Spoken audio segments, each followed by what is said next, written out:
À Gémozac, Charente-Maritime, le groupe Isidore est une entreprise familiale forte de 4 générations. Implantée en Nouvelle-Aquitaine, elle élargit depuis peu son activité à la région Centre et au Pays de Loire. Aujourd'hui, ma proportion à regarder sur les 5 dernières années, c'est principalement à 80% notre débouché, c'est de l'export. Et sur cette partie export, sur ces 80%, il y a 70% qui part sur des pays tiers et 30% c'est de l'export Union européenne. On a un client qui nous est fidèle depuis des années qui est l'Algérie. On a aussi la Chine qui est très intéressée par notre production d'orge, notre production de blé, parce que on s'est chargé des Panamax et je pense qu'on a une qualité que les Chinois apprécient également.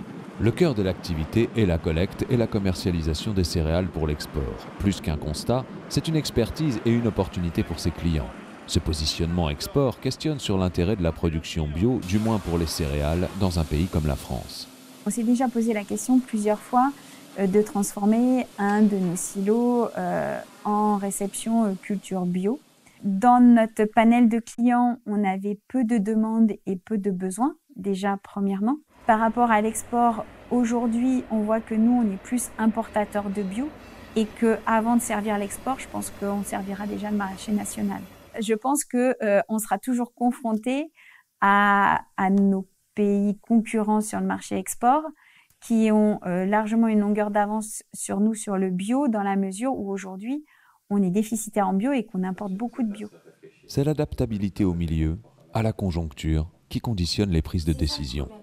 Ce constat n'entrave en rien l'entreprise dans sa recherche de nouveaux débouchés, bien au contraire.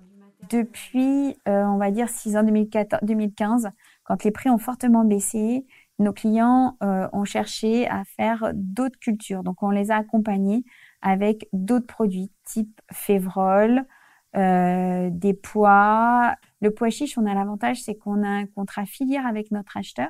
Donc, on a le débouché et ça va de la semence jusqu'à la commercialisation finale. On a vraiment un contrat filière avec nos clients. Le soja rencontre 2 freins principaux, l'irrigation ainsi que la rentabilité économique vis-à-vis d'un maïs. Malgré tout, on essaie de développer et d'essayer de créer une filière sur ce produit-là pour un peu dans le principe de la fourche à la fourchette. Donc, on est aux prémices de ce nouveau débouché. Et c'est vraiment s'inscrire dans cette filière et ce besoin de protéines végétales françaises.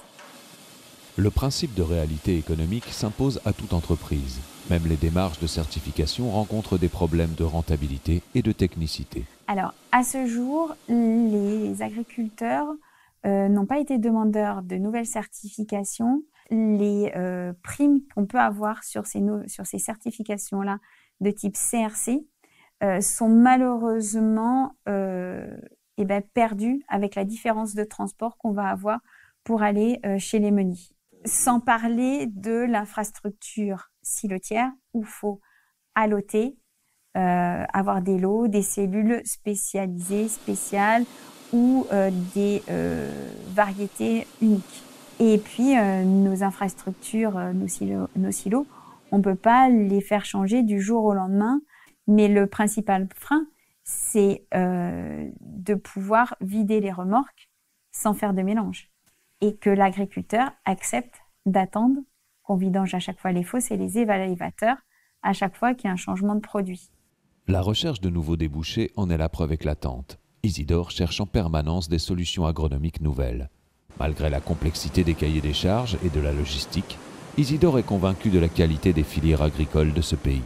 En France, moi j'ai entièrement confiance en nos productions conventionnelles, en nos productions bio, parce que je connais les exigences qu'on a chez nous, les exigences qu'il y a dans d'autres pays au niveau du conventionnel et du bio étant différentes. Je pense que je ne sais pas si la qualité d'un produit bio importé est aussi bonne qu'un produit conventionnel chez nous.